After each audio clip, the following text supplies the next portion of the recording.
Good afternoon, Scott Redler, T3 Live. Welcome to today's recap, the Thursday recap, the recap after the explosive overnight futures-based move on, big Ben statements, which it happened. It's behind us. How did you handle it? That's what you have to do, or think about moving forward. I know during the course of the correction, when we went from 1687 down to 1560 and we started to get our footing, that's when, we started to pick out what could be the next great stocks that held in better, that held above. Just say if the S&P went to the 100-day, what held above the 50-day? Where is the leaders coming from? Where should we be gravitating towards? And Mark did a really good job. You have to watch him on the VTF. He's been holding 15, 25 positions or something like that over the course of the past 2 months, and within them, he has been really holding, the best of the best.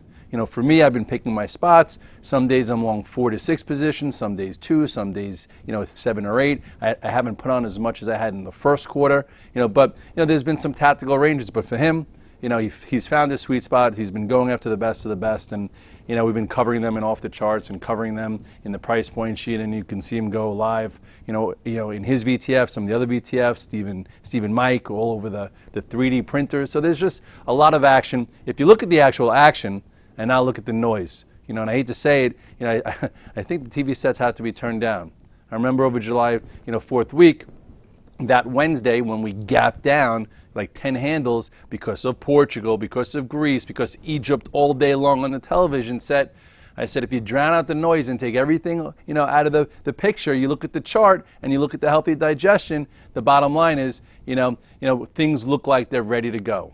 So with that said, here was that low. Here's the pivot. We've been putting the chart up, to look at. That was your entry number 1. Here is your healthy digestion. This was that day that, it looked like on TV the world was going to explode, and obviously it didn't. All we did is digest this move, proving it was more than, a bounce into resistance for the quarter's end. And then once we broke above and closed above, that was your green light for motion. And now, lo and behold, here we are, closing at, what the headlines are going to say is an all-time high.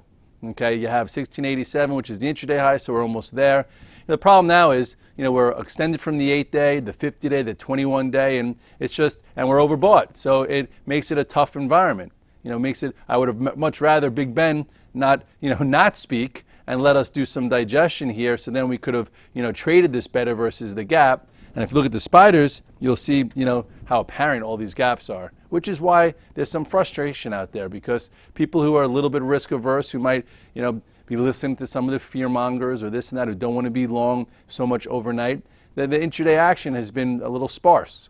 So with that said, it's made a lot of these little dojis, which this kind of made sense because this was the unknown digestive phase after the move off the lows. And really, when it broke and closed above this, that was your green light to get some longs. So the funny thing is, look where we're closing right here. We're closing at 167.44.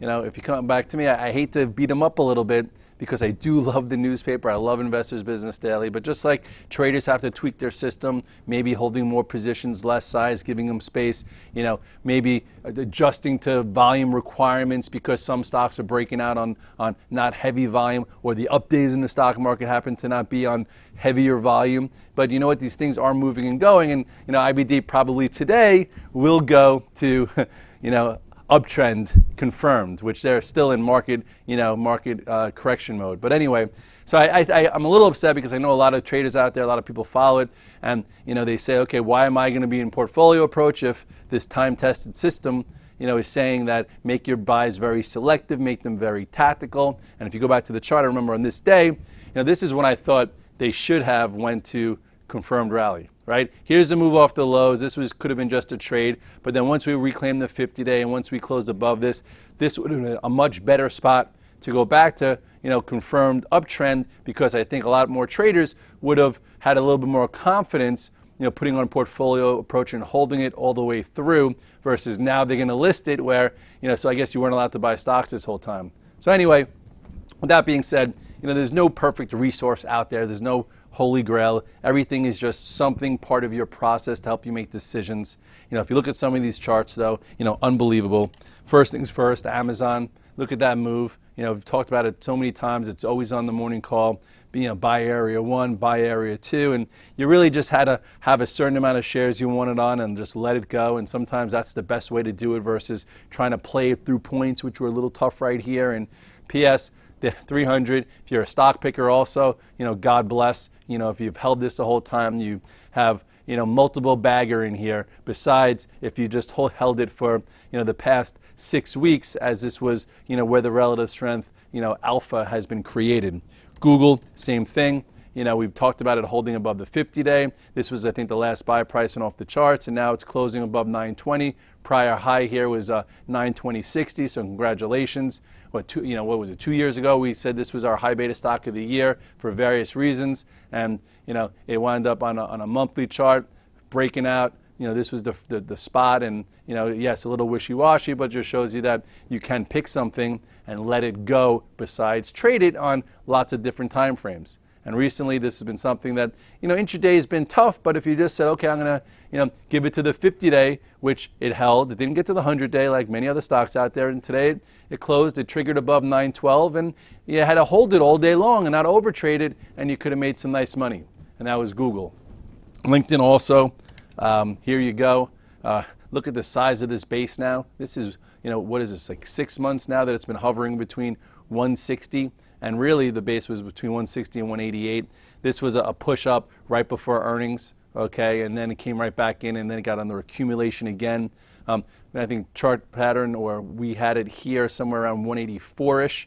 And now look at it. Nice little upper flag. Triggered again for some guys today. A lot of people in the community were all over it. And there you go, on its way back to 200. You go here, too. Monthly chart. Stock traders / stock pickers, they say, oh, you can't be a stock picker out there. Yes, you can. This was part of the whole Three Amigos new issue you want to throw in the drawer, and this was the first time it broke out, and now it looks like it's trying again. Looks pretty good. Netflix is kind of resting right now, and I think this is going to wind up going again. It was Sperling's play of the week, right? Started on Monday. Here it was. Boom. Now it's hovering, so at some point I think it goes again. Some guys are starting to accumulate it a little bit again now that it's working off this 3-day move, versus the low here of 239. So if that's you and you can handle that kind of holding, for multiple days, go for it, because you might not have the chance to buy it into new highs, because these things are not giving you that chance, unfortunately. As far as Apple, it's a little tricky still, but it's working its way. I think a lot of people in the community have a nice call spread on. In here they bought the 420s, and today we talked about selling the 425s or 430s to book it. Ultimately, it closed pretty well for itself, first time in a while, and here is your 50 days. So there's some more room. Option expiration is tomorrow, so maybe they want to let it hit 430-ish or push above and close there. We shall see. But overall, here is the first Red Dog reversal. I think I was on the way to the Hamptons, and everyone was calling me, oh, got to get in, got to get in. And a lot of people did it, so it's great. You're learning the tactics. Here is your 3-day move. Put it on the map.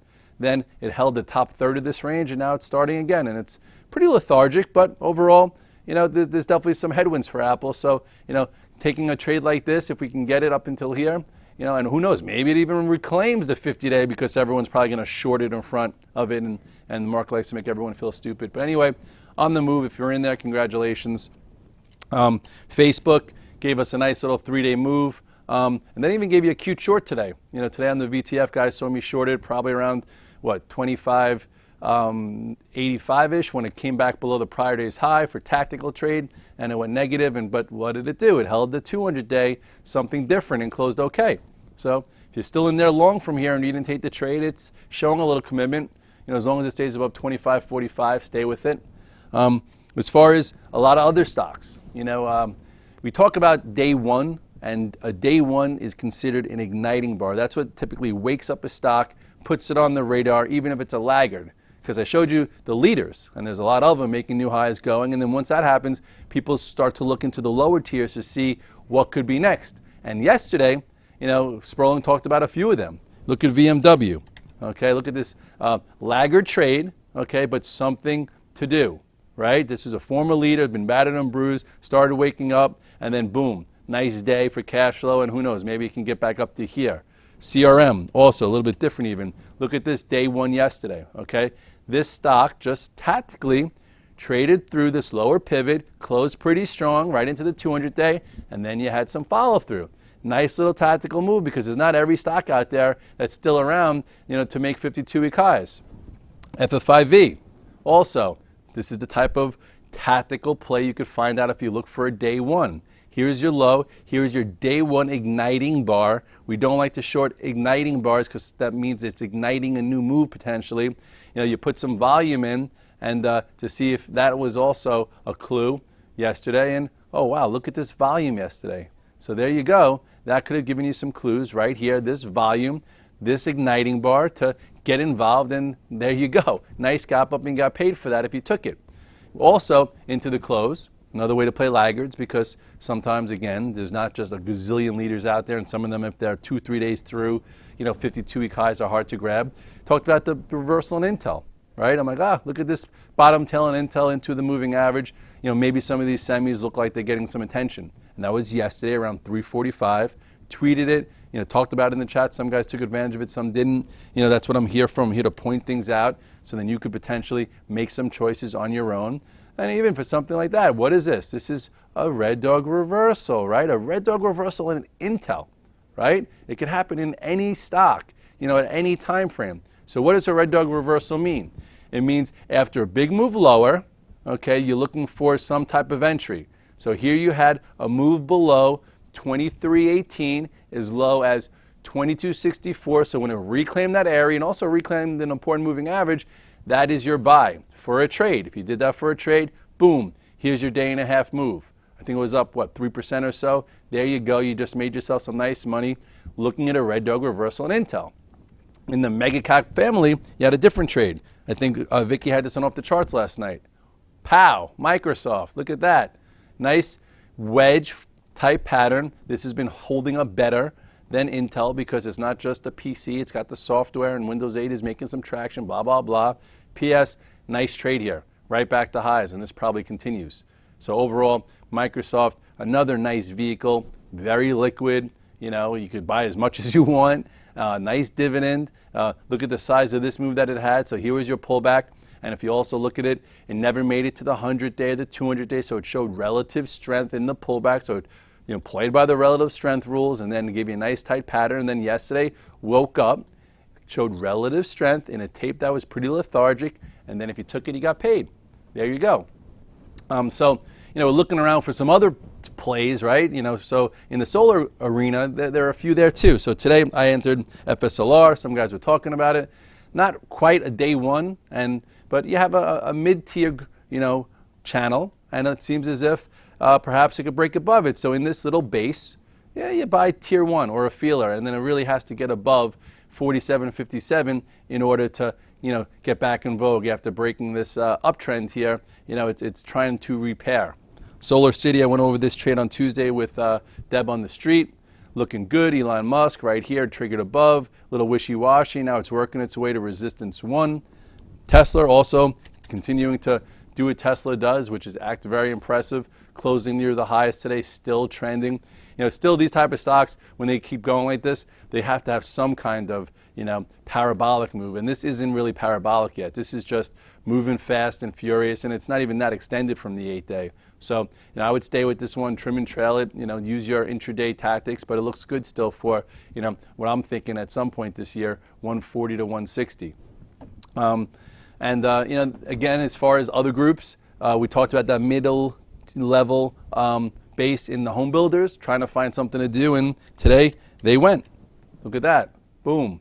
Okay, here was your day one. Okay, day one right here, within this little inside range. It was a little choppy yesterday, but never got back below it. It stayed basically in the top third of it, and then wow, look at that gap up and go back into some resistance because rates came off a little bit with Ben's testimony. As far as the gold, let's see what happened. Gap up and basically close near the highs. Look at that. Okay, remember, there's enough blood on the street for some kind of move. Here was your red dog reversal in gold. Then, it looked like it was going to hold higher, and then it failed. Remember that day it opened down? It's got a lot of people out, got me out of mine actually. But what did it do? If you're a swing trader, you said, okay, let me see how it reacts to this. And it actually opened down, closing the highs, showing that there was still demand for it. So a higher low. So with that said, it still had a few higher lows along the way. And then today, if you were in it for a swing trade, you got paid. Okay, and didn't really give you a sign yesterday because no one really knew what Big Ben was going to say. But overall, there you go. That's how if you're not caught in these things, you could tactically play them. Woke up here, here's your red dog reversal, never violated it, and then you got paid. Same thing with silver. Silver also, this one didn't have a red dog reversal, but your entry was right here if you wanted to be in silver. So we laid out a strategy for you above 1830. Put a stop in at the low. The low here was 1775. Just like, gold, it looked really good. I remember being long this day, thinking it can go then, but what did it do?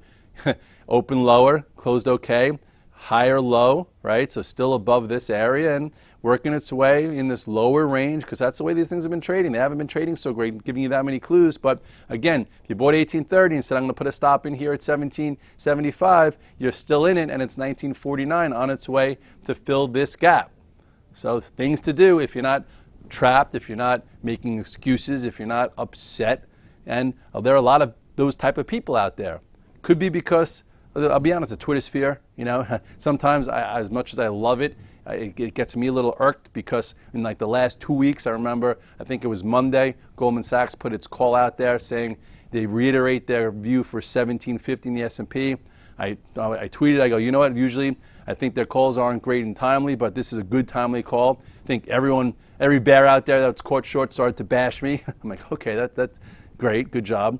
And then even 2 days ago, I think Ralph Kampora was talking, and he was saying how all the things that we were talking about as technicians on why to be glass half full versus half empty. He was saying the Russell's leading the way, technology looks good, leadership's breaking out, laggard groups are catching up. No reason why we can't make new highs in the year, and no reason why we can't, hit 1750. I think he called Dow 17,000.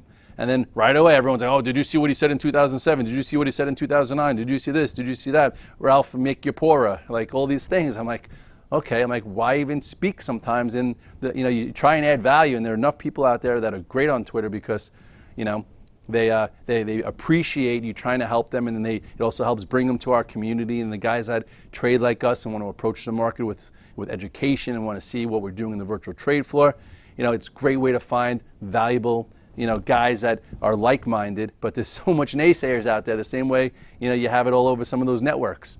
But anyway, with that said, everyone has to decipher what they want to decipher from the charts, from their own system, what they're looking to get in of the market, out of the market, what they're looking to get out, their time frame. Today I didn't have a great day, but I said to myself, you know what, today is the type of day that validates why you have a 529 or a 401k plan that you put monthly funds into, because I do think the equity markets are going to be the place to be, but you have to smooth it out over time. And that's one method. Every month, S&P 500 fund, if you did it in the 80s, 90s, in the last decade, no matter what everyone said, with the financial crisis, with the world trade, the Asian contagion, whatever you want to call each one of these, whatever, what fear-mongering headline, end of the world scenarios, here we are at all-time highs. So that means anyone who stayed the course, who didn't get scared out of their positions or scared out of their process and kept putting money in every month like their plan says. Usually that's what you do with those type of things, 401ks, right? Every month you put a little bit in if you have it, or into an IRA, whatever it is. They're in profits at all-time highs. We might go up and it might be a cycle, and then we might go through another down cycle, and we might get hit and might have finally a 10% correction or something like that at some point in the next year, next month. You know what? But ultimately, I think if you're my age, I'm 40, 20 years from now, it's going to be a good spot to have. Or if you're 50, even 15 years, or if you have a 5-year-old, yeah, I think it's good for college. So there are ways to do it that way, but then there's also ways to do it like we do it, when it's conducive. If you have a personal account, or you have a swing trading account, or you have an active account, you learn how to navigate these trends. And lately, we've been in a very strong market. We had a nice tradable pullback to 1560. We had a few different inflection points that were very calculated, and you could have ridden for a few days, a day one, and got out day 3, and then day 4 rest and digestion, blah, blah, blah. But then you get into times like today when if you came in underinvested or net short, you're probably frustrated. And now if we continue higher, we're going to be playing this chase game, which is difficult for certain types of traders. It's kind of difficult for me, someone who doesn't like things that are up 4 days in a row already. It doesn't mean I'm going to short them. It doesn't mean I'm just going to be fading. I might try that here and there, but it feels like you're not doing things the right way. So if that's you, just take a step back. If you look like, think about if you missed Japan, right? We talked about Japan. If you're crying about missing Japan, crying, and you started chasing up here, and then you didn't get out on the outside day, you think you held through this? Or if you said, you know what, I missed it. I didn't read Red Dog's 2013 thesis that Japan was going to be good, which we did right around here. Not because I know much about Japan, I just knew that they were in a 2-decade-long slump, so big enough base to potentially break out from, and Abenomics wanted to do what they did with the yen. So anyway, here's when you had the pullback. On this day, I was on CNBC Asia saying, you know what, after a 50% move from November in this outside day, 20% off the highs, you know what, get some exposure, however you feel comfortable. And then we had a nice trade, and then I remember made new lows, and everyone on Twitter was bashing me. I thought you said buy Japan. I thought you said this. I thought you said that. I'm like, listen, it's an area, guys. It's not going to be perfect. And then meanwhile, this day was a little bit more blaring than that day. And this was one of these things what you call a red dog reversal, right? It went below 1055, closed 1059, and not a great one. It's also a bottom tail. And if you bought that day, even if you got stopped out here and said, you know what, it wasn't ready yet, you then had a big move. Then it held higher, then it broke above resistance, and now look where it is here. And now everyone's going to start getting bullish on Japan again, instead of getting bullish, looking for a reversal pattern in the hole. So anyway, at this point it's Thursday. I'm just rambling. Tomorrow we have JP Morgan, we have Wells Fargo. I think what's interesting about Wells Fargo is that it is probably best in breed bank, and it did nothing in these 3 days. So if the report is just decent, I think it could be at highs. If it's a poor report, you know what? Or soft, I would be a buyer here in the 40 area. Okay, and then obviously here's a point of reference right there. I was like, at the end of the day, I almost bought some in-the-money calls just for the weeklies to be in it, but I'm like, you know what? It's been a nice run into the weekend. I'm not going to just, throw money out there. By flipping a coin, JP Morgan also, it's back at the highs. I think it's going to have to beat and be really good and have some top line to continue. I'd rather see them like in line and let them sell it off, and then we could pick up some right into this area, but we shall see. Overall, the thing that I'm with, with Wells Fargo, the reason why I was so strong is because if you come back to me, Wells Fargo didn't have as much Europe exposure, and they also, their the ratio that has been talked about being changed from 3 or 5% to 6%, meaning that these banks like JP Morgan and Goldman or whatever, they have to come up with, they have to sell assets and have more cash on hand. I think Wells Fargo actually had 7.5%, so they wouldn't have had to do that. So that's why that was stronger, not based on the perception that it might have better earnings. So, again, I do think, though, all in all, Buffett loves it. You're not getting a lot of quality leadership type names on a 3-day pullback, so there should be some opportunity there tomorrow. And then I think after the close, lastly, Dell is in there talking about coming in tomorrow and raising the bid, blah, blah, blah, blah, blah. We'll see what happens. If anything, I don't think it gets done at more than 14, so pick and choose if you want to be in that. I dabbled a little bit after hours. So, okay, I just went off on another tangent. Now I'm just going to end here. It's Thursday. It's the summertime. Enjoy yourself. If you're trading tomorrow, trade lightly, and then go enjoy the weekend because the summers go by fast. Have a great night. I'm Evan Lazarus, Chief Knowledge Officer for T3Live.com. You don't become a great trader by watching videos and taking courses. You become a great trader through live screen time. Accelerate that learning curve by tapping into the experience of seasoned professionals. Currently, we're offering 5-day free trials to each of our 4 mentoring rooms. In the mentoring rooms, we teach our strategies in the context of the live market. To sign up for a free trial, go to the T3 Live education page, fill out the form, and get started when the next trading session begins. We hope to see you in one of our mentoring rooms.